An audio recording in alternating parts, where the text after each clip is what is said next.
বিশু তুই থাক, আমি তোর ভাবিকে খাবারটা দিয়ে আসি। আজও অপমান হচ্ছে দাসো। কেন অপমান হতে যাবো? ও তো আমার বউ, খাবারটা দিয়ে আসি, তাহলে আমার না খেয়ে থাকবে। তোমাকে ভাবে কোনোদিনই ভালো চোখে দেখে না, দিনের পর দিন তোমাকে অনেক অত্যাচার করে, তবুও তুমি কিছু মনে করো না। প্রতিটা ফ্যামিলিতে ছোটখাটো অশান্তি হয়, তাই বলে কিছু মনে করলে হবে? তোমাকে কেউ অপমান করলে আমি সহ্য করতে পারি না। সেই পাগলা, তুই কাঁদছিস কেন? আমি যাবো আর আসবো। দেখুন মিস্টার বোস, আপনি নিশ্চিন্তে থাকতে পারেন, আপনার প্রজেক্ট আমি 3 মাসের মধ্যে কমপ্লিট করে দেবো। আমি জানি আপনি সেটা পারবেন। তাহলে ফাইনালি আমাদের এগ্রিমেন্টটা হচ্ছে। অনেক বেলা হয়ে গেছে, খাবারটা খেয়ে নাও। এই ইডিয়েট, এটা কি করছো? এসব চাকর বাকর কোথা থেকে আসলো?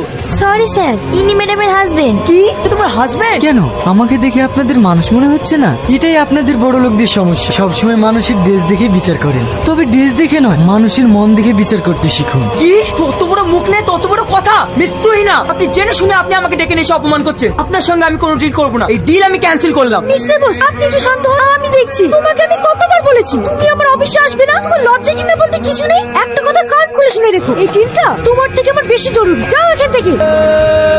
সরি মিস্টার বোস, প্লিজ কিছু মাইন্ড করেন না।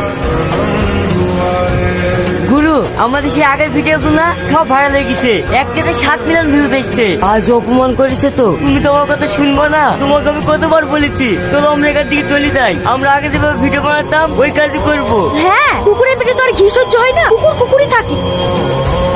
আহ? সব ভেঙে ফেল। তুই না চুপ করো। যেদিন থেকে এর আমার বাড়িতে এসছে সেদিন থেকে আমার ক্ষতি ছাড়া একটা কাজও ভালো হলো না। আমার খাচ্ছে, আমার পড়ছে, আমার জিনিস ধ্বংস করছে। ঠিক আছে, আজকের পর থেকে তোমার আর কোনো জিনিস ক্ষতি হবে না। আমাদের নিয়ে সমস্যা তো, আমরাই চলে যাচ্ছি। বিশু,